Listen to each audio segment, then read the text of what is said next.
अस्सलाम वालेकुम स्टूडेंट्स, आज का जो हमारा टॉपिक है वो है ball and bowl system. Last lecture में हमने पढ़ा था सिंपल हार्मोनिक मोशन क्या होती है, सिंपल हार्मोनिक मोशन का इफ़ेक्ट क्या होता है स्प्रिंग पे। सिंपल हार्मोनिक मोशन की जो सेकंड एग्जांपल है वो है बॉल एंड बाउल सिस्टम।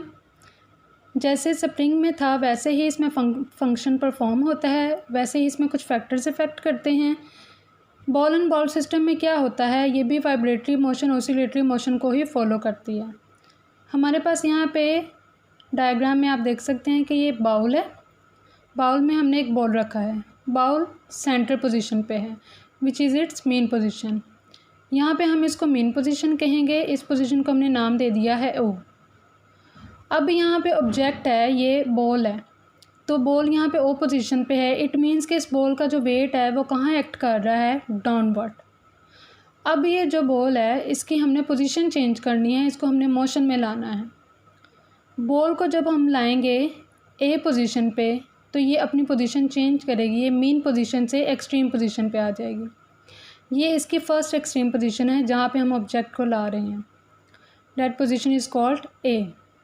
अब यहाँ पे जब बॉल को ला के हम रिलीज़ करेंगे तो बॉल जब वापस जाएगी तो वापस जाने के बाद ये अपनी पोजीशन ओ पे नहीं रुकेगी इनर्शिया की वजह से। Inertia is basically the disturbance of any object. तो इनर्शिया की वजह से बॉल मीन पोजीशन पे नहीं रुकेगी, अपनी पोजीशन को चेंज करेगी, अपनी मोशन को कंटिन्यू रखेगी और सेकंड एक्सट्रीम पोजीशन पे जाएगी। That position is called B. हमारे पास जो पोजीशन आ गई है वो है mean position O, extreme position A, extreme position two B. अब ये जो बॉल है टू एंड फ्रो मोशन में आगे पीछे मूव करेगी, वाइब्रेटरी मोशन में मूव करेगी, जिसे हम ऑसिलेटरी मोशन यहाँ पे सिंपल हार्मोनिक मोशन भी कहते हैं। सिंपल हार्मोनिक मोशन में ऑब्जेक्ट आगे पीछे मूव करता है, अपनी पोजीशन को अगेन एंड अगेन रिपीट करता है, तब तक रिपीट करता है जब तक कि उस पर अप्लाई की गई फोर्स या फिर एनर्जी उसकी आहिस्ता आहिस्ता डिक्रीज़ नहीं होना स्टार्ट हो जाती। अब जैसे कि सिंपल हार्मोनिक मोशन इन स्प्रिंग में था कि एट मिड पॉइंट यहाँ पे ऑब्जेक्ट की काइनेटिक एनर्जी और पोटेंशियल एनर्जी इफ़ेक्ट करती है, एक्सट्रीम पोजीशन पे भी और मीन पोजीशन पे भी। मीन पोजीशन पे इसकी काइनेटिक एनर्जी क्या होती है, मैक्सिमम। पोटेंशियल एनर्जी यहाँ पे क्या होगी, ज़ीरो। काइनेटिक एनर्जी का मतलब होता है कि जब कोई ऑब्जेक्ट मूव करता है उस पर जो एनर्जी इफ़ेक्ट करती है वो काइनेटिक एनर्जी होती है। और पोटेंशियल एनर्जी का मतलब होता है कि किसी ऑब्जेक्ट पे एनर्जी अप्लाई करके उसकी पोजीशन चेंज करना। तो ए पोजीशन और बी पोजीशन इसकी एक्सट्रीम पोजीशन है। यहाँ पे इनकी पोटेंशियल एनर्जी मैक्सिमम है क्योंकि ऑब्जेक्ट मैक्सिमम अपनी पोजीशन यहाँ ए और बी तक कवर करता है। इन्हीं पोजीशन के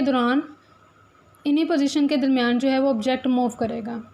काइनेटिक एनर्जी मीन पे इसलिए मैक्सिमम है क्योंकि मीन पोजीशन पे ऑब्जेक्ट रुकता नहीं है, अपनी मैक्सिमम जो है एनर्जी गेन करके मैक्सिमम मोशन में आता है और इनर्शिया की वजह से ऑब्जेक्ट आगे पीछे मूव करता है। अब यहाँ पे कुछ फैक्टर्स जो इफेक्ट करते हैं mean position and extreme position पे, वो ये हैं कि यहाँ पे वेलोसिटी और एक्सेलरेशन का इफेक्ट होता है। अब मेन पोजीशन पे वेलोसिटी इसकी क्या होती है, मैक्सिमम। एक्सट्रीम पे वेलोसिटी इसकी क्या है, ज़ीरो। सेकंड एक्सट्रीम पे भी वेलोसिटी इसकी क्या है, ज़ीरो। इट मीन्स कि अगर मेन पोजीशन पे जिस तरह काइनेटिक और पोटेंशियल एक दूसरे के ऑपोजिट कर रही थी इफ़ेक्ट, इसी तरह वेलोसिटी और एक्सेलरेशन भी है। वेलोसिटी का मतलब होता है कि ऑब्जेक्ट का डिस्टेंस कवर करना टाइम के लिहाज से, और एक्सेलरेशन होता है rate of change of velocity with respect to the time. अब यहाँ पे मैक्सिमम वेलोसिटी क्यों है, क्योंकि इस ऑब्जेक्ट पे आके इस पोजीशन पे जो है ऑब्जेक्ट वो रुकता नहीं है, वो अपनी मोशन को कंटिन्यू रखता है, जिसकी वजह से वो मैक्सिमम वेलोसिटी गेन करता है। लेकिन यहाँ यही पोजीशन पे जहाँ पे वो वेलोसिटी मैक्सिमम गेन करता है, जैसे जैसे वो ऑब्जेक्ट आगे मूव करेगा एक्सट्रीम पे जाके एक पॉइंट के लिए वो रुकेगा यहाँ पे ऑब्जेक्ट, क्योंकि उसके आगे वो मूव नहीं करेगा। उसके बाद वापस वो अपनी मेन पोजीशन पे आएगा और अगेन एंड अगेन ये अपनी मोशन को कंटिन्यू रखेंगे। अब ये जो मोशन है इसकी that is also called the simple harmonic motion in ball and bowl system.